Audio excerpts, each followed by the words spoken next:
Hi friends, అందరికీ నమస్కారం. ఇప్పుడే అందిన వార్త, ఈపీఎఫ్ఓ పెన్షనర్లకు కనీస పెన్షన్ రూపాయలు 7,500 కేంద్రం కీలక నిర్ణయం. ఇక ఈ వీడియోలోని పూర్తి సమగ్రమైన సమాచారం కూలంకషంగా తెలుసుకునే ప్రయత్నం అయితే చేద్దాం. ఇక ఎవరైతే మన ఛానల్ని మొదటిసారి చూస్తున్నారో ప్రతి ఒక్కరూ లైక్ చేయండి ఫ్రెండ్స్. అదేవిధంగా మీ బంధుమిత్రులందరికీ కూడా ఈ సమాచారం చేరవేయండి. అదేవిధంగా ప్రతి ఒక్కరూ కామెంట్ చేయండి. కామెంట్ రూపంలో మీ సందేహాలను ఎప్పటికప్పుడు వ్యక్తపరుస్తూనే ఉండే మర్చిపోకుండా మన ఛానల్ని సబ్స్క్రైబ్ చేసుకోండి. సబ్స్క్రైబ్ చేసుకొని బెల్ ఐకాన్ని యాక్టివేట్లో ఉంచినట్లయితే తద్వారా ప్రభుత్వాలు తీసుకొచ్చే ముఖ్యమైన సమాచారం ఎప్పటికప్పుడు వీడియో రూపంలో కానీ లేదా నోటిఫికేషన్ రూపంలో కానీ రావటం అనేది జరుగుతుంది. కావున ఫ్రెండ్స్ అందరూ కూడా మర్చిపోకుండా మన ఛానల్ని సబ్స్క్రైబ్ చేసుకోండి. ఇక ఈరోజు వీడియోని ముఖ్యమైన సమాచారానికి అయితే ఆలస్యం చేయకుండా వెళుతున్నట్లయితే, ఇక ఫ్రెండ్స్ అందరూ కూడా ఎవరైతే మన ఛానల్ని చూస్తున్నారో ఈ వీడియోని ఎక్కడ స్కిప్ చేయకుండా చివరి వరకు చూడండి ఫ్రెండ్స్. అప్పుడే ఈ వీడియోలోని పూర్తి సమాచారం మీరు తెలుసుకునే అవకాశం అయితే ఉంటుంది. కాబట్టి ఇక ఈరోజు వీడియోలోని వివరాలకైతే వెళ్ళిపోదాం. ఇక ఈపీఎఫ్ఓ కనీస పెన్షన్ పరిమితి పెంపుపై ఎప్పటి నుంచో వస్తున్నాయని కూడా తెలుస్తుంది. ఇక కేంద్ర ప్రభుత్వం పెన్షనుందనే ప్రచారం సాగుతుందని కూడా తెలుస్తుంది. 1995 నాటి ఉద్యోగుల పెన్షన్ పథకం ఈపీఎస్ కింద కనీస పెన్షన్ను పెంచాలని కార్మిక సంఘాలు, ప్రజా ప్రతినిధులతో పాటు సహా వివిధ వర్గాల నుంచి ఎప్పటి నుంచో డిమాండ్లు వినిపిస్తున్నాయని కూడా పేర్కొనవచ్చు. కార్మిక సంఘాల ఆందోళనలు కూడా పలువురు చేపట్టి ప్రభుత్వం దృష్టికి తీసుకెళ్లాయని కూడా తెలుస్తున్నట్లు కూడా సమాచారం. ఇక ప్రస్తుతం ఈ పథకం కింద కనీస పెన్షన్ నెలకు రూ.1000గా ఉంది. ఇప్పుడు వైద్య నిత్యావసర సరుకుల ఖర్చులు పెరగడంతో రూ.1000 సరిపోవడం లేదని కూడా తెలుస్తుంది. ఇక దీంతో రూపాయలు 7,500కు పెంచాలని కార్మిక సంఘాలు డిమాండ్ చేస్తున్నాయని కూడా పేర్కొనవచ్చు. ఇక దీనిపై తాజాగా లోక్సభలో కేంద్ర ప్రభుత్వం క్లారిటీ ఇచ్చిందని కూడా తెలుస్తుంది.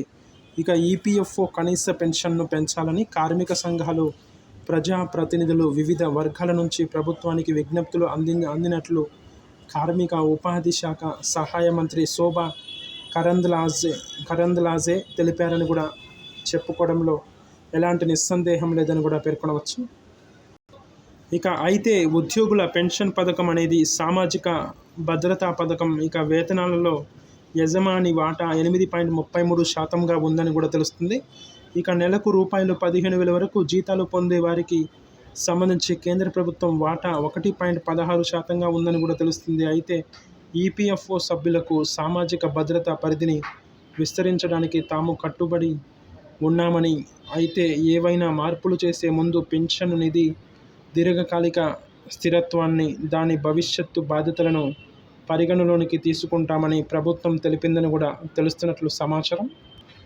అదేవిధంగా ఈపీఎస్కు తన వార్షిక వాటాకు అదనంగా కనీస పెన్షన్ కోసం ఇప్పటికే బడ్జెట్ పద్ధతులను అందిస్తున్నట్లు కేంద్ర ప్రభుత్వం తెలిపిందని కూడా తెలుస్తుంది. ఇక పెన్షనర్ల నుండి డిమాండ్లు ఇవే అనే విషయంలో భాగంగా కనీస నెలవారీ పెన్షన్ రూపాయలు 7,500కు పెంచాలని డిమాండ్ చేస్తున్నారని కూడా తెలుస్తుంది. ఇక ద్రవ్యోల్బణానికి అనుసంధానం చేయాలని కోరుతున్నారు. ఇక పదవి విరమణ పొందిన ఈపీఎఫ్ఓ చందాదారులకు అధిక ఆర్థిక సహాయం అందించాలని చాలామంది ప్రస్తుతం నెలకు రూ.1,000 నుండి రూ.2,000 మధ్య మాత్రమే పెన్షన్లు పొందుతున్నట్లు చెబుతున్నారని కూడా తెలుస్తుంది. అయితే కనీస పెన్షన్ను పెంచడంపై ఎలాంటి తుది నిర్ణయం తీసుకోలేదని ప్రభుత్వం మరోసారి స్పష్టం చేసినట్లు కూడా తెలుస్తున్నట్లు కూడా సమాచారం.